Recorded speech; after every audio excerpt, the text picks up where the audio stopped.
Cordial saludo para todos los presentes. Hoy nos acompañan un gran invitado que hemos decidido pedirle que nos aporte sus conocimientos en el tema del régimen económico y de la hacienda pública. El doctor Alejandro Augusto Bañol es el invitado del día de hoy para hablarnos de estos importantes temas. Él tiene formación como abogado, especialista en Derecho Penal y Criminología.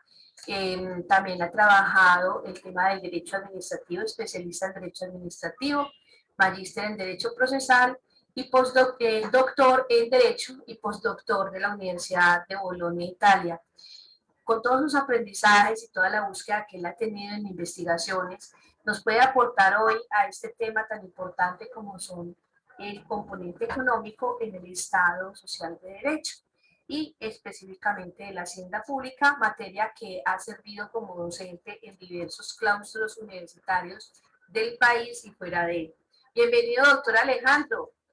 Gracias por aceptar su invitación para compartir con los estudiantes y con todos aquellos que se deciden, digamos, aproximarse a esos conceptos del Estado, muy a propósito de las nuevas, digamos, noticias que hay sobre la reforma tributaria, que eso es, digamos, como una constante en los últimos años, la permanente variación normativa que se da por parte del Estado justamente con los temas relacionados con los impuestos, las contribuciones, las tasas.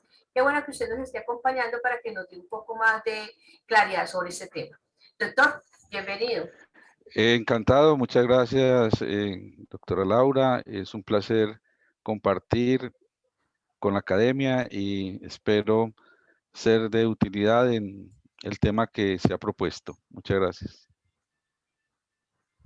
Bueno, no se diga más. Vamos a empezar con las preguntas que hemos preparado para usted y que creemos que van a ser de mucha utilidad como ilustración y como aprendizaje, entendimiento de todo este fenómeno.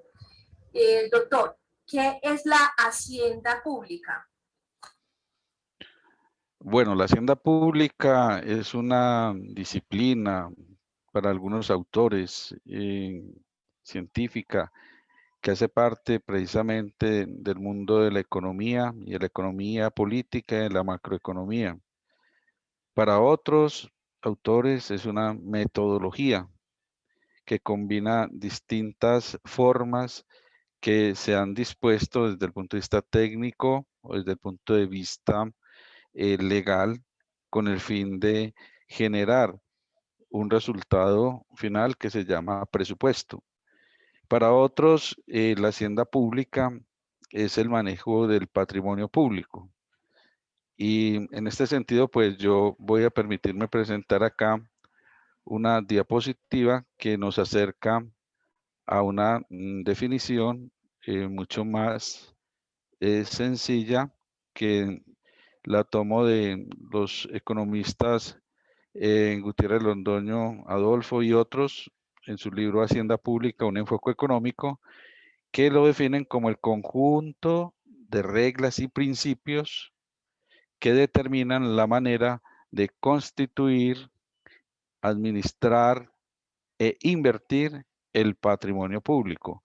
Me parece que esta definición contempla, digamos, la esencia misma de lo que es la hacienda pública, que se puede resumir en el conjunto de reglas y principios que determinan la manera de constituir, o sea, hacer, administrar, ejecutar e invertir el patrimonio público, doctora.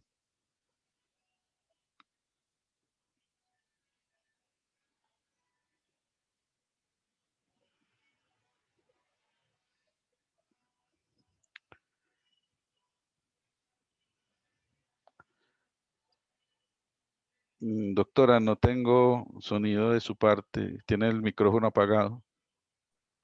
Bueno, quisiera entonces pedirle que la próxima diapositiva nos la abriera más para que pudiéramos apreciar mejor esa parte conceptual que me parece muy importante. Bueno, ¿por qué la hacienda pública es tan importante para el Estado y en este caso el Estado colombiano? Muy bien. Muy bien. La hacienda pública es fundamental para el, el estudio, pues el Estado y la organización político-administrativa de cualquier nación políticamente organizada, sea que se llame Estado, que se llame República, que se llame Nación, por cuanto permite conocer cuáles son los objetivos del sector público de ese país, o de esa nación, o de esa república. Porque permite también identificar y hacer de manera amplia, digamos, transparente, el tema de los recursos que se llaman ingresos y también de las ejecuciones que se llaman gastos. Entonces, permite conocer, hacer públicos los ingresos y gastos públicos. Podemos decir que también es importante la hacienda pública porque se conoce qué va a hacer esa organización político-administrativa con esos recursos públicos, es decir, a dónde los va a destinar. También es importante porque permite ejercer el control legal de las acciones de una de las ramas del poder público, como es el poder ejecutivo. Y también nos permite conocer los procedimientos que se utilizan por parte de los administradores públicos, para algunos que se denominan gerentes públicos, cómo están evolucionando y ejecutando los presupuestos que se han aprobado y se ejecutan de manera regular, reglado y que se encuentran sujetos a vigilancia. Bueno, muchas gracias. Nos ha quedado claro, pues, que la hacienda pública tiene una valía bastante interesante dentro del desarrollo de las lógicas del Estado y del gobierno propiamente dicho. Bueno, ¿cómo se conforma la hacienda pública? ¿Qué es lo que hace parte del concepto de lo que podemos llamar nosotros hacienda pública? Bueno, es muy importante partir de la base que la hacienda pública no es solamente una disciplina autónoma, independiente, que se encuentre, digamos, alejada de otras ramas, de otras formas, otras ciencias, ¿cierto? En este sentido, em, la hacienda pública se surte de otras ciencias como son precisamente la economía, es el derecho, la estadística, la administración, la contaduría. Y todas estas ciencias entran a formar parte de ese plexo de conocimientos que le dan precisamente la posibilidad a esta disciplina, digamos, técnica y legal de conformarse y de participar como un instrumento de la ejecución del Poder Ejecutivo hacia las demás ramas en el cumplimiento de los fines estatales. Entonces, repito que se conforma y la importancia de esta ciencia está en la integración con otras, como son la economía, la administración, la contaduría, la sociología, el derecho y la estadística, doctora Laura. Bueno, muchas gracias. Vamos entonces avanzando con esa temática. Hemos mencionado algo relacionado con el patrimonio público. ¿Qué es y cómo está compuesto este patrimonio público, de lo público? Bueno, el patrimonio público hace parte de una definición republicana, digamos, colonial, que se trae inicialmente cuando fuimos colonia de España. Aquí se manejaba la hacienda pública como el erario público. Y el erario público hacía parte, pues, de la caja de la corona española. Tenían unos recaudadores de tributos, de impuestos, y precisamente ellos se encargaban de conformar el patrimonio o la hacienda pública o el tesoro público de la corona. Y en ese sentido, cuando las colonias logran su independencia, pues el esquema del manejo de las finanzas públicas, que es el término técnico,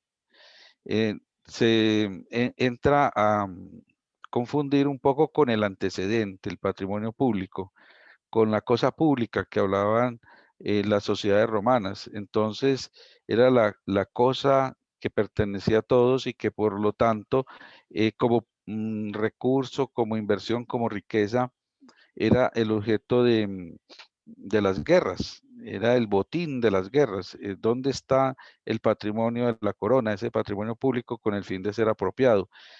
Ese término patrimonio público va evolucionando poco a poco a medida que se van conformando los estados modernos y se habla precisamente de un manejo de finanzas, porque es en última instancia un manejo financiero de los recursos del Estado.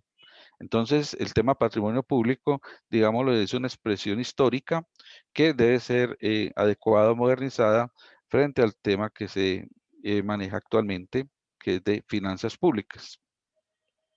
Bueno, entonces siguiendo en esa misma lógica, o sea, ¿qué elementos conforman o hacen posible reunir ese patrimonio público o ese recurso público para que el Estado pues pueda desarrollar sus actividades? Porque entiendo que la finalidad pues de este tema de los recursos económicos del tesoro público, pues en nuestra era actual del Estado Social de Derecho, pues es la satisfacción de las esenciales necesidades de los ciudadanos. Entonces, es posible que usted nos describa un poco cómo es que ese presupuesto público logra llenarse, o ese tesoro, patrimonio público logra llenarse o conformarse para lograr decir, tenemos este recurso y vamos a invertirlos en tal o cual necesidad. Bueno, entonces, primero que todo, voy a buscar aquí una diapositiva, así nos permite avanzar en la pregunta. Es una pregunta compleja, muy importante. Realmente tenemos que partir de un marco normativo para integrar esta hacienda pública, para conformar las finanzas del Estado colombiano o de cualquier estado, como se quiera llamar, el norteamericano, el mexicano, etcétera. Entonces, primero que todo hay que examinar la constitución política colombiana. Y allí nos vamos a ubicar en el título 12 de la Constitución de 1991. Y vamos a partir de los artículos 332 a 373, que son la fuente inspiradora, digámoslo así, constitucional, básica, norma de normas, de la cual esta disciplina de la hacienda pública, de las finanzas públicas, desprende su objeto de estudio.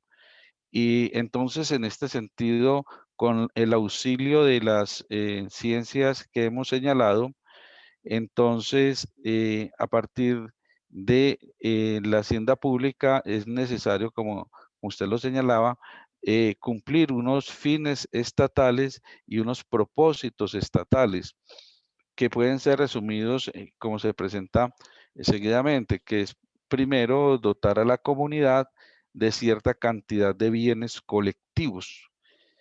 Bienes colectivos como cuáles: el transporte, la salud, la educación, etcétera. Entonces son unos bienes inmateriales que hacen parte de los colectivos que a partir de 1991 en el Estado Social de Derecho se denominan comunidades organizadas a través de distintas formas que se nos presentan en la misma Constitución.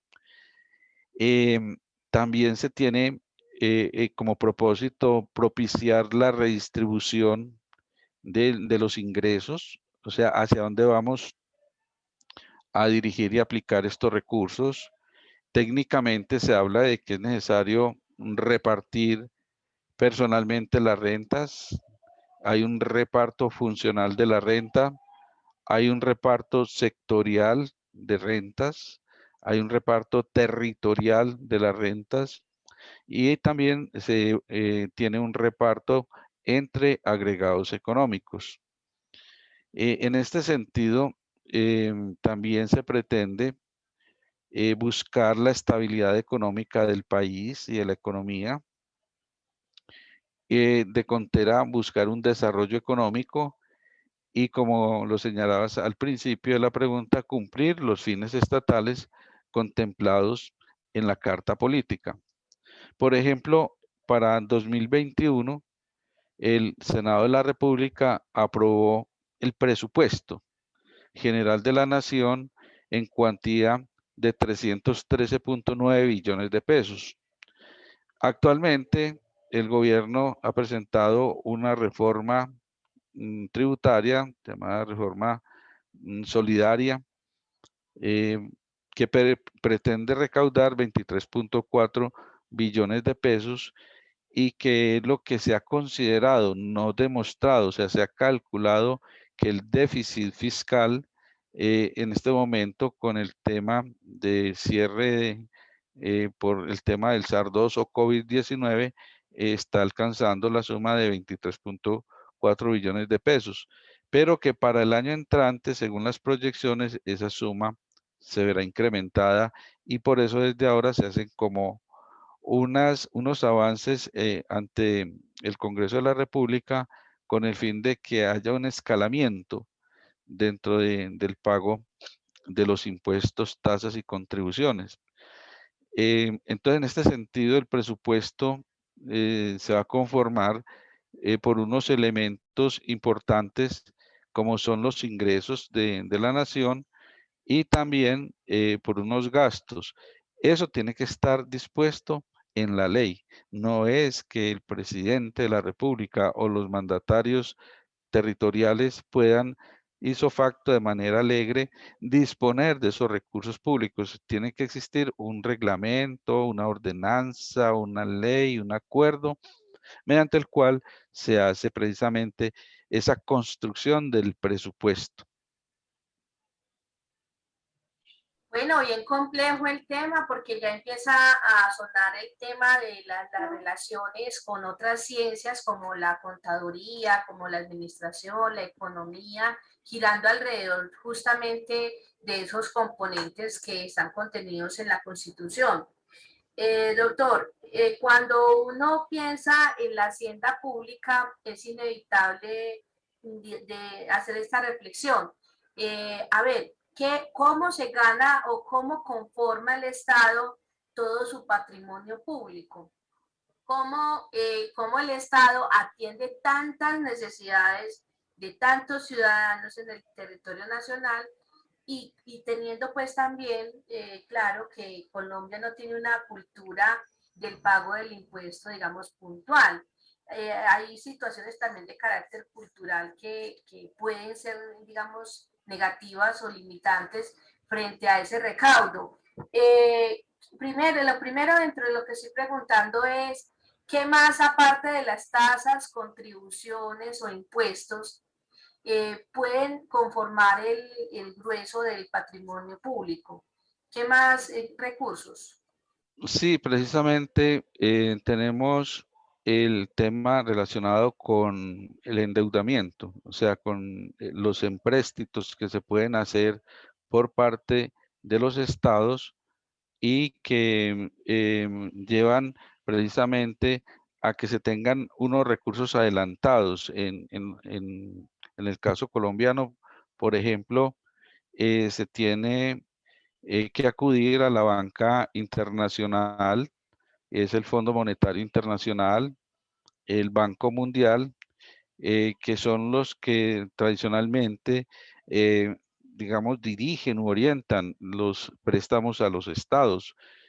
Esto funciona de una manera muy simple. Si yo quiero hacer parte de este club del Fondo Monetario, del Banco Mundial, como Estado colombiano tengo que invertir una cantidad de millones de dólares en ese banco, pues, o en ese fondo monetario.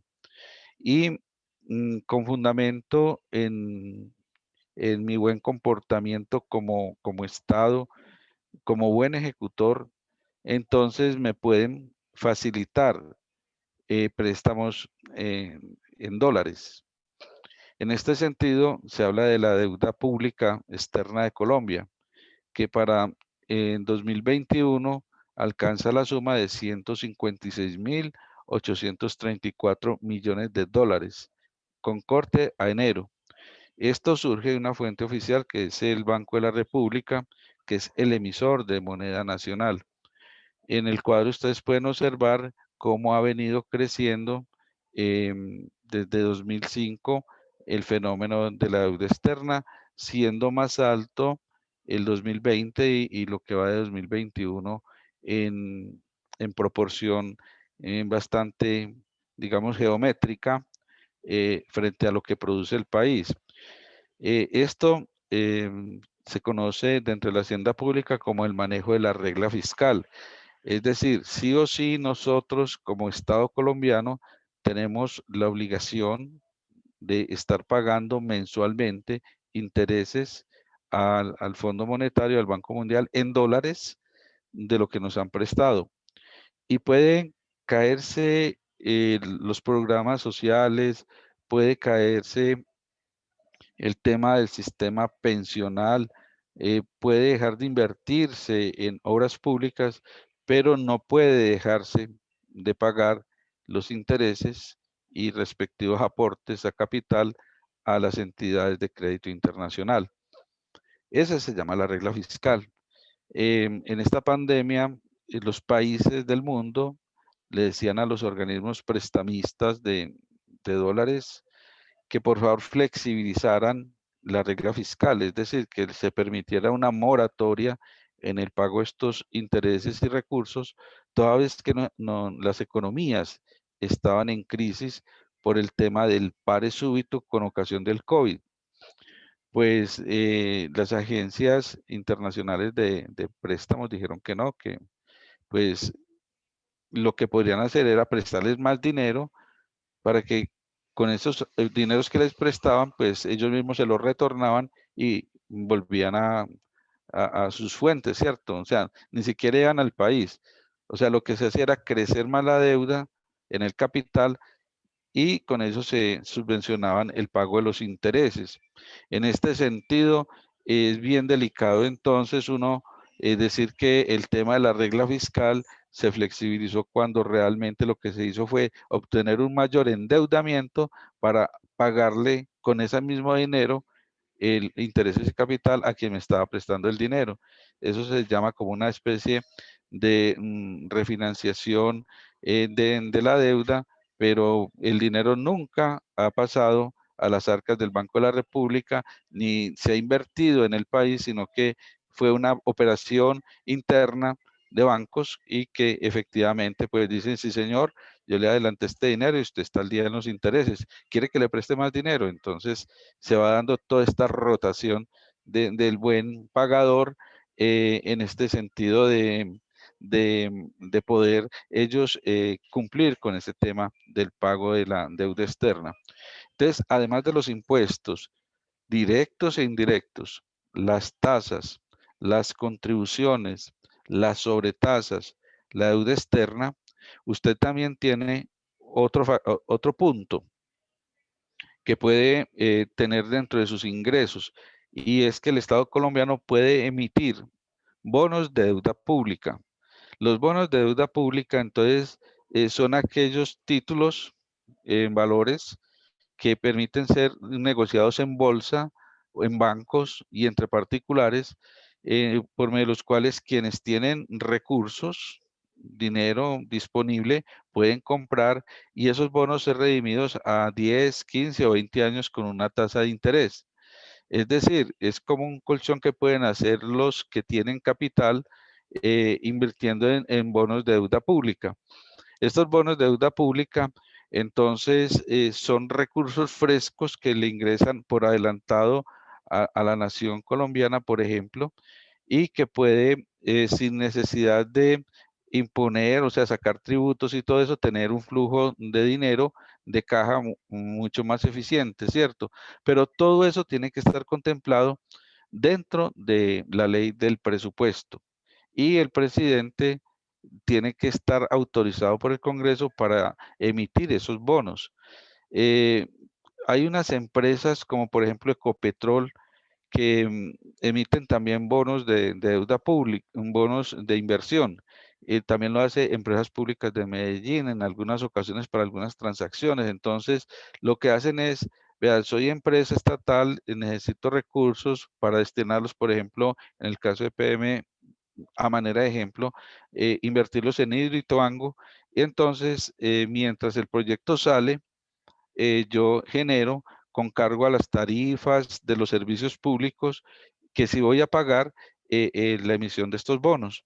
Cumplido el proyecto y puesto en ejecución, el proyecto empieza a generar utilidades y esas utilidades entonces sirven para ir pagando los bonos que se han emitido.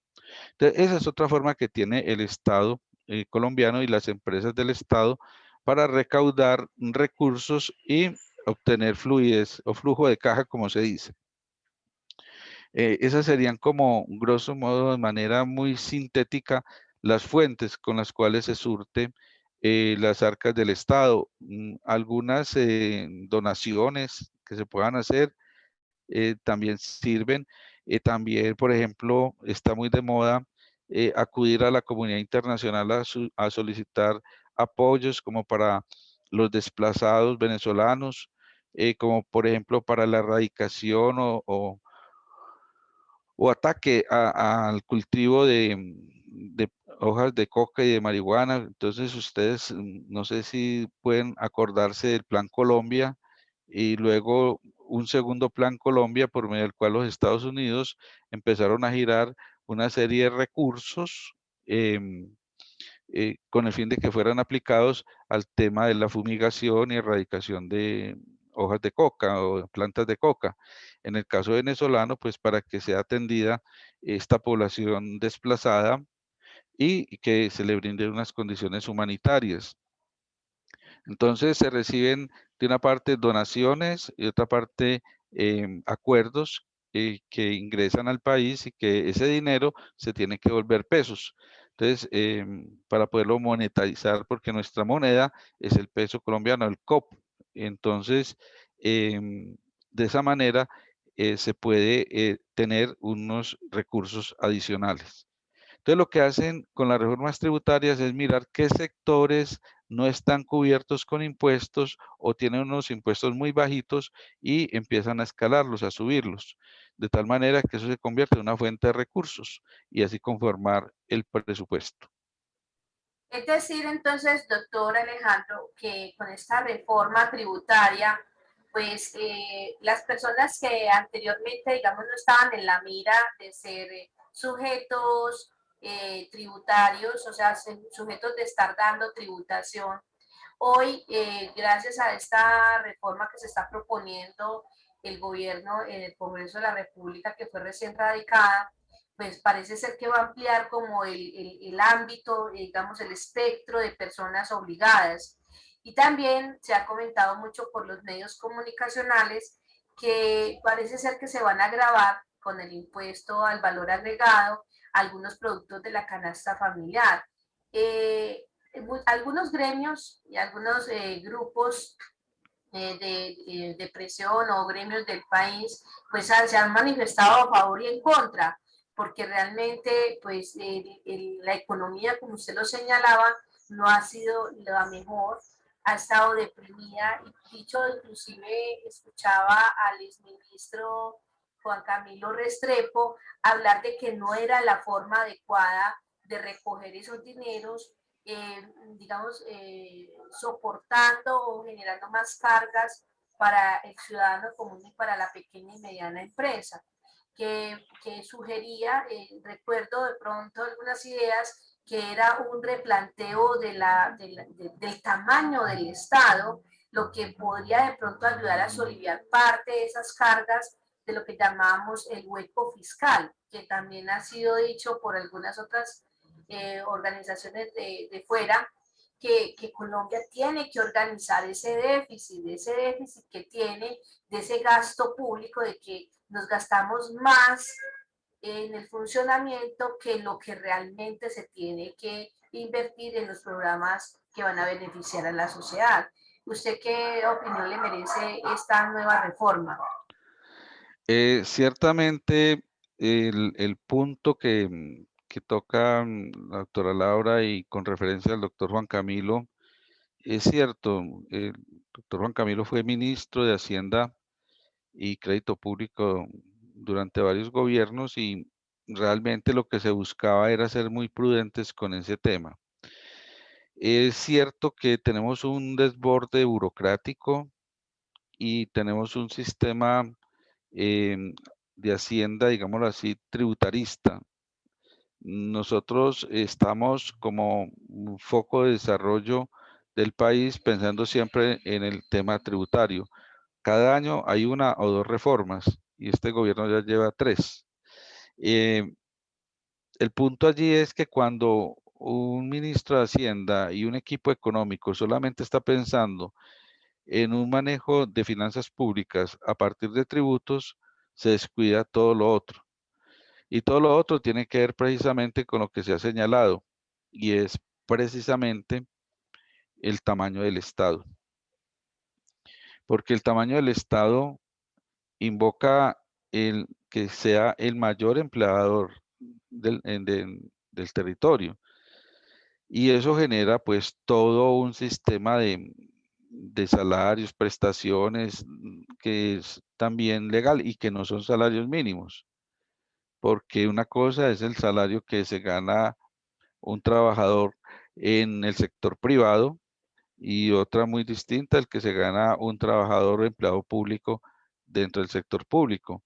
Prácticamente el salario mínimo legal mensual vigente está aplicado es para el sector privado, porque hasta donde conozco en mi ejercicio administrativo y burocrático, ningún empleado de los que yo conozco se gana un salario mínimo.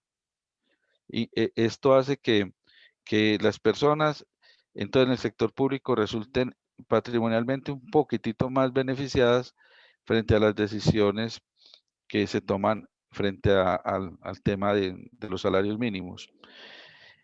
En este sentido, entonces, el problema para Colombia y en específico para los gobiernos como el que tenemos está en la creciente, digamos, ola de inversión en funcionamiento, gastos de funcionamiento, más que en gastos de inversión. ¿Eso qué significa? Que tenemos más burocracia estatal y menos soluciones en lo social.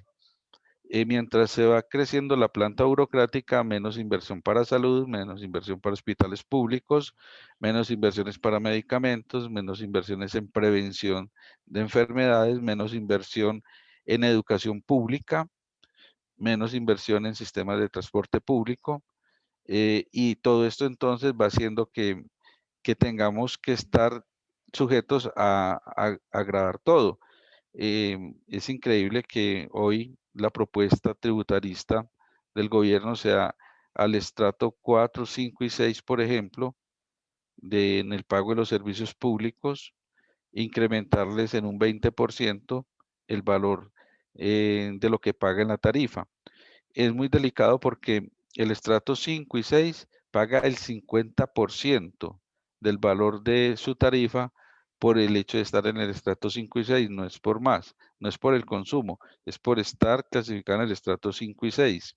Entonces, si uno tiene que una persona del estrato 5 y 6 está pagando el 50% más de lo que se consume en la tarifa, y que esos 50% se destina al subsidio de los servicios públicos del estrato 1, 2 y 3, y entonces ahorita le va a aumentar un 20% más desde el estrato 4, 5 y 6, esas personas y esas industrias y comercios van a estar pagando el estrato 5, 6 industrial y comercial un 70% más sobre el valor de la tarifa, lo cual es una inequidad desde el punto de vista de la inversión, es una imposibilidad de competir, o sea, ¿cómo vamos a hacer empresas competitivas cargando un 70%, de los cuales un 50% de su tarifa va para subsidio a los sectores 1, 2 y 3 y un 20% para la nación?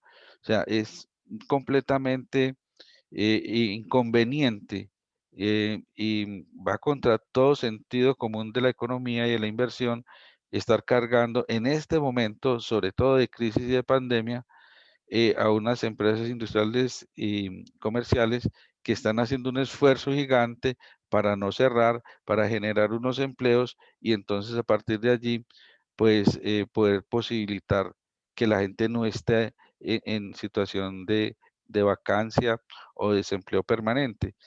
Em, Realmente, pues el punto allí del déficit fiscal eh, pudo haber sido remediado distinto. Em, Empezando pues por el tema de los altos sueldos que se imponen senadores y representantes, que se imponen todos los entes burocráticos legislativos que legislan a nivel del Consejo, a nivel de las asambleas, a nivel del Congreso de la República. Igual para toda la burocracia alta de ministerios, viceministerios, subministerios, secretarías, subsecretarías, superintendencias, superintendencias delegadas y todo esto que van creciendo en burocracia, pero que realmente en este momento es necesario repensar ese tema de, de la actividad pública frente a la situación de pandemia y no estar creciendo más.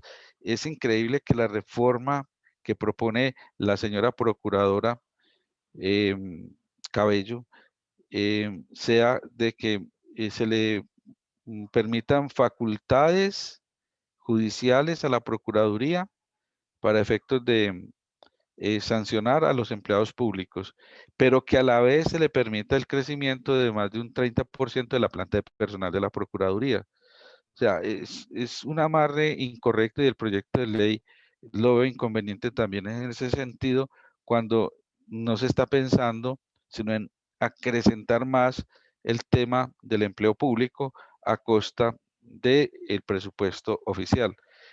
Creo que más allá de los gastos de funcionamiento, tenemos que mirar en la inversión, porque es ahí donde está la base misma de los fines del Estado frente a la comunidad. Pues doctor, nos deja muy preocupados con esta reforma y conviene pues que quienes nos estén escuchando estén más atentos, estemos más inquietos, estemos haciéndole el seguimiento, porque hay un sinsentido allí y lo que usted ha señalado es real, o sea, están agravándole la situación más al empresario, a los ciudadanos, a las personas que modestamente han podido soportar un poco esta pandemia y que ante tanta imposición va a terminar sencillamente generándose una serie de desempleos y por qué no decirlo también que el Estado no ha querido poner su esfuerzo en la reducción.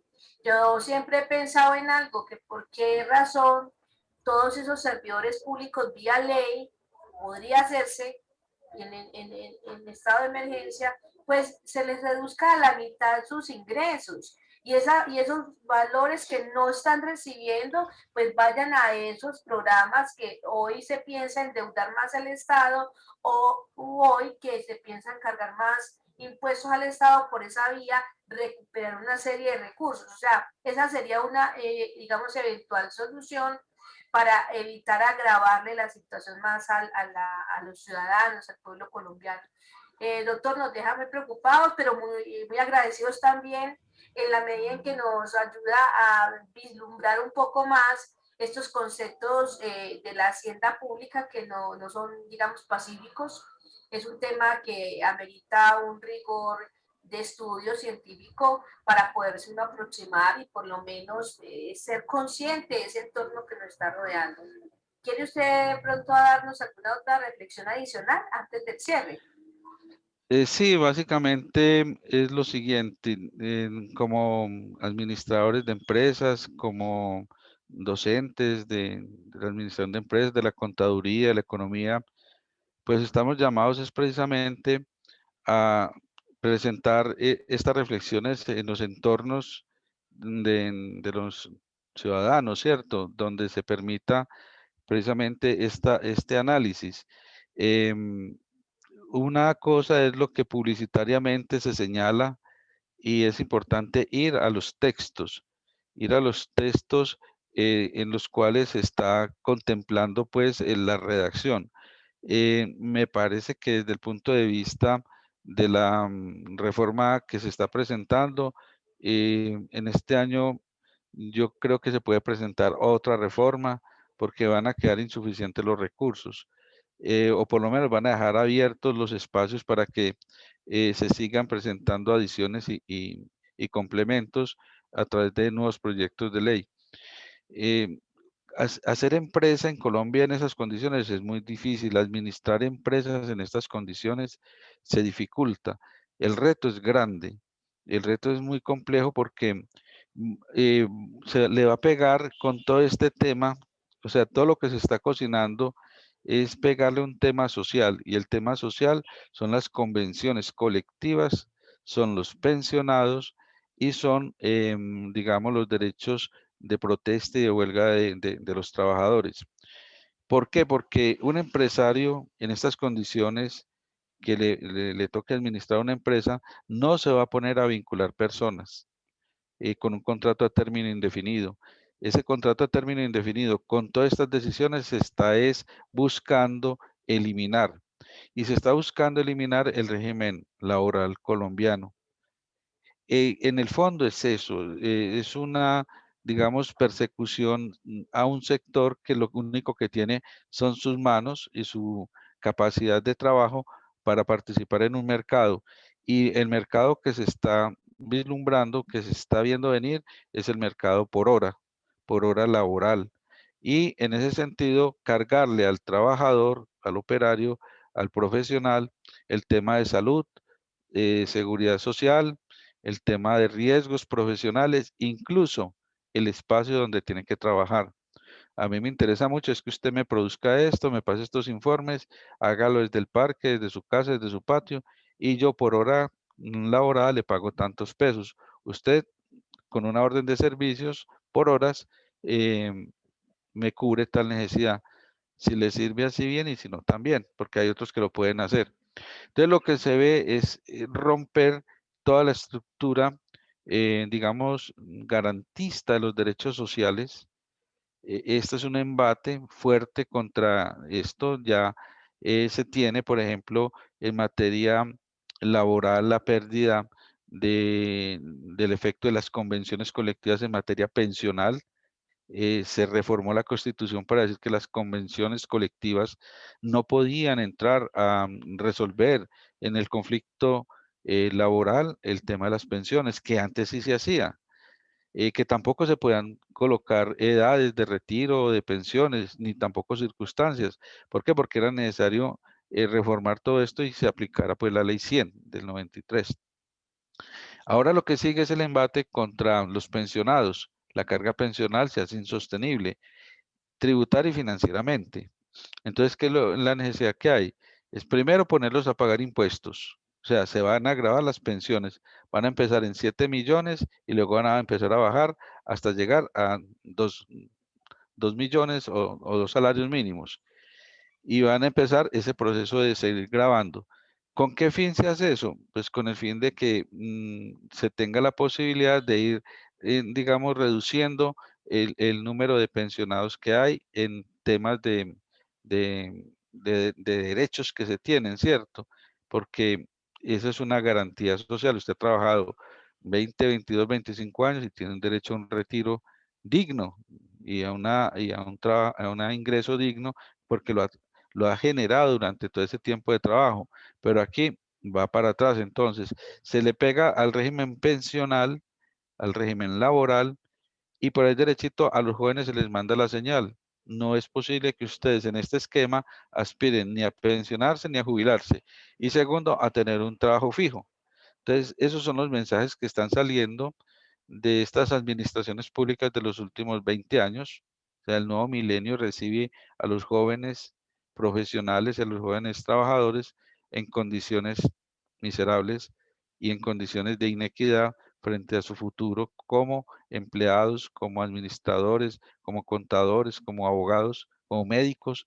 Miren, los médicos se les paga por hora, se les vincula por hora por servicio y se cumplen los rituales de que solamente recete lo que hay en esta despensa de medicamentos y no otros. Entonces, es bien delicado, bien complejo y solamente se puede pensar en un Estado social de derecho cuando lo social es protegido dentro del derecho, no cuando el derecho se encarga de acabar con lo social.